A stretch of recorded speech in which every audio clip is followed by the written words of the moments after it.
घर में आखिर कैसे पता करें कि कहीं भूत प्रेत तो नहीं घुस गया है, किसी ने भेज तो नहीं दिया है। कर्ज में डूब जाना और धन के बहुत ज्यादा तंगी हो जाना, ये सब आखिर कौन करता है? ये नकारात्मक शक्ति ही तो करती है। कई बार तो ये खुद ही प्रवेश कर जाती है और कई बार ऐसा होता है कि इन्हें कोई भेज देता है। तो आखिर कैसे पहचानना है? ये अगर आप जान लेंगे तो घर बैठे ही अपने घर को आप स्वर्ग बना लेंगे। स्वर्ग क्या है दोस्तों? स्वर्ग वही तो है ना, जहां आप चैन की सांस ले सके, जहां आप खुशी से सो सके, जहां आप पर कोई कर्ज ना हो, जहां आपके पास सारी धन दौलत और खुशियां हो। उसी को तो स्वर्ग मानेंगे ना आप।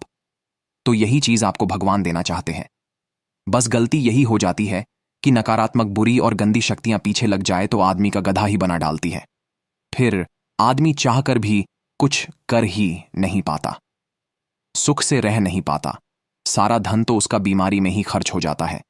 लेकिन एक खुशखबरी की बात यह है कि इन चीजों को जानकर और समझकर ठीक आप खुद ही कर सकते हैं। कहीं आपको जाने की, धक्के खाने की जरूरत ही नहीं पड़ेगी। घर बैठे आसानी से किया जा सकता है। इन चीजों को ठीक आप स्वयं कर लेंगे। देखिए, पहले तो मैं आपको यह बता दूं कि भगवान कभी किसी को कष्ट नहीं देते, बल्कि वो तो आपको सारी खुशियां देना चाहते हैं, सारी दौलत आपको देना चाहते हैं, आपकी सारी बीमारी दूर कर देना चाहते हैं। बस हम ही ये नहीं पहचान पाते। कई बार हमारे घर में कोई नकारात्मक शक्ति, भूत प्रेत से जुड़ी कोई शक्ति होती है और हम उसे देवी शक्ति मानकर पूजते चले जाते हैं और रुकते नहीं हैं, जिसका प्रभाव यह होता है कि हमारे घर में दिक्कतें बढ़ती चली जाती हैं। और फिर एक ऐसा समय आ जाता है कि जब आप आर्थिक रूप से बहुत ज्यादा मजबूर हो जाते हैं, एक एक रुपए से तंग हो जाते हैं और खाने पीने तक के लाले पड़ जाते हैं। उस समय पर आपको गुस्सा आता है, भगवान पर गुस्सा आता है, क्योंकि जिनकी आप पूजा करते हैं, फिर उन पर आपको गुस्सा आने लगता है कि मैं इतनी पूजा इनकी करता हूं और फिर भी मेरे घर में यह परेशानियां हैं और बढ़ती जा रही हैं। खत्म होने की बजाय और परेशानियां बढ़ती चली जाती है, जबकि भगवान की पूजा या सेवा करने से तो दिक्कत कम हो जानी चाहिए, खत्म होनी चाहिए, लेकिन फिर भी आखिर बढ़ती क्यों है?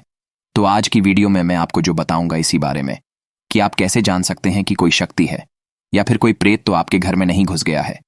क्योंकि शक्ति के लक्षण कुछ और होते हैं और प्रेत के लक्षण कुछ और होते हैं।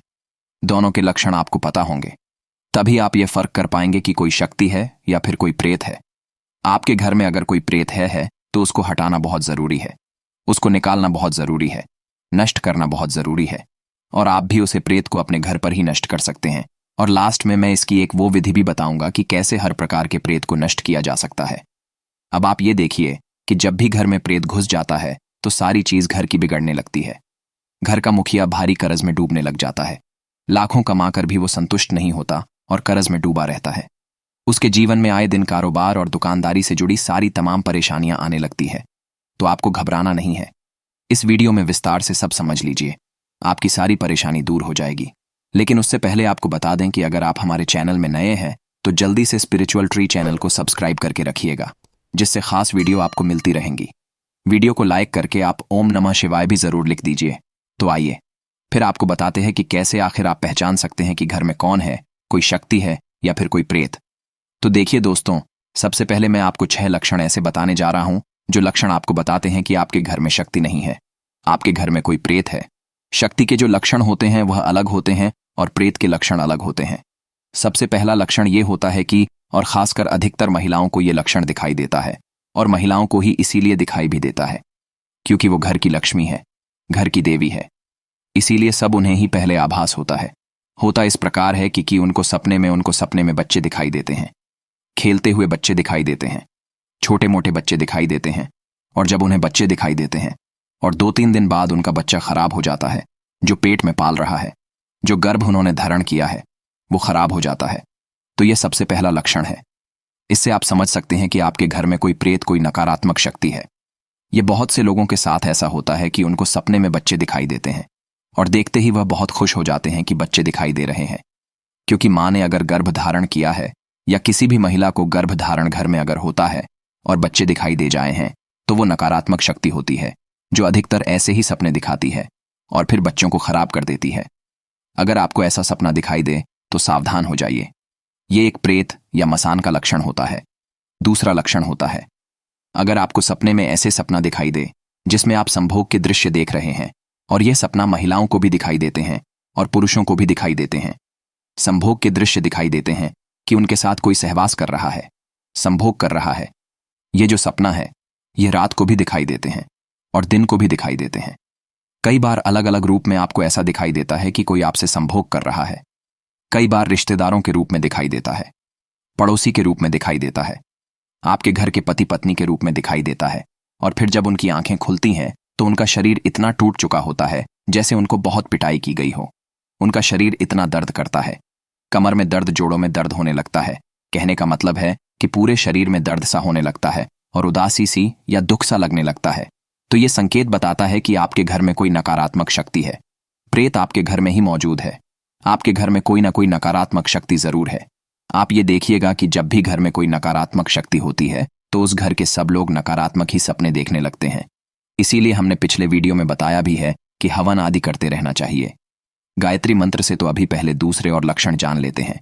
तीसरा लक्षण है, अगर सपने में आपको शमशान दिखाई देवे या मुर्दा जलते हुए दिखाई देवे तो ये भी संकेत होता है कि नकारात्मक शक्ति घर में ही है।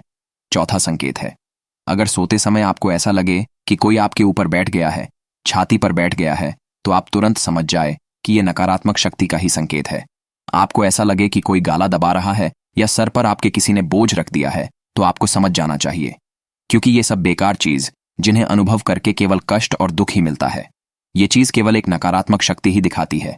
कई बार तो बाहर से लोग कुछ करवा देते हैं, जैसे कि आपके रिश्तेदार जो आपके हितैषी बनते हैं, जो आपसे मीठा बोलते हैं और आपको ऐसा दिखाते हैं कि हम आपके साथ हैं। अक्सर ऐसे ही लोग जलन भाव से नकारात्मक चीज आप पर या आपके घर पर करवा देता है, क्योंकि ये लोग आपके घर पर आना जाना करते रहते हैं और इसी में उनको अवसर मिल जाता है कुछ करवाने का। पर आपको डरना या घबराना नहीं है। इन चीजों को ठीक भी किया जा सकता है, उसकी भी विधि हम आपको बताएंगे। वैसे 4 संकेत तो हमने आपको बता दिए हैं, अभी और भी सुनते जाइए। अगर सपने में आप ये देखें कि आपको बहुत नुकसान हो रहा है या आपका घर किसी ने कब्जा लिया है या धन का कोई नुकसान आपको दिखाई दे तो ये संकेत भी नकारात्मक शक्ति के ही कारण दिखता है। हम जल्दी जल्दी आपको सपने बताते जाते हैं, आप ही उन्हें सुनिए। अगर सपने में आपको कोई मरा हुआ व्यक्ति दिखाई दे, मारा हुआ पक्षी दिखाई दे या कोई जीव या जंतु, तो ये सब नकारात्मक शक्ति के ही कारण होता है। अगर सपने में लड़ाई होती हुई दिखाई दे, खासकर कि पति और पत्नी लड़ रहे हैं, या सोते समय बेड पर डर सा लगने लगे, एकदम से सांस बहुत तेजी से चलने लगे, जैसे कि कहीं से दौड़ करके आए हो, तो आप समझ जाए। वैसे तो संकेत बहुत सारे हैं और अगर सारे बताने लगे तो वीडियो बहुत लंबा हो सकता है। तो मुख्य तौर पर आपको बता देते हैं कि अगर कोई भी सपना आपको ऐसे दिखाई दे जिसमें आप दुखी उठे और शरीर में दर्द हो रहा हो, तो आपको समझ जाना है कि किसी ने कुछ कर रखा है या नकारात्मक शक्ति खुद ही घुस गई है। तो ये बात तो हो गई कि कैसे पता करें। अब होता यह है कि जब भी नकारात्मक शक्ति घर में घुसती है तो सबसे पहले वो घर के मंदिर पर कब्जा करती है, जिससे आपकी पूजा पाठ का कोई फायदा आपको मिले ही नहीं। आप पूजा पाठ करते जाते हैं और फायदा कुछ मिल नहीं पाता। तो जब आपको पता लग जाए कि घर में नकारात्मक शक्ति है, तो अब उससे बचने के लिए आपको करना यह है कि सबसे पहले अपने घर के मंदिर की अच्छे से सफाई करें।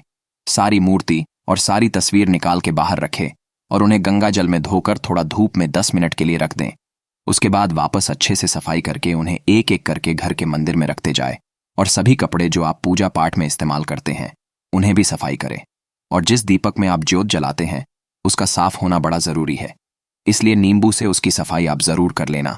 इतना करने के बाद जो किताबें आपने अपने घर के मंदिर में रखी हैं, उनमें से जो किताबें बेकार हो गई हैं उन्हें आप गंगा मैया में विसर्जित कर देवे। और अगली बार से ध्यान रखें कि किताबें बिल्कुल भी गंदी ना होने पाए, क्योंकि इससे घोर पाप लगता है।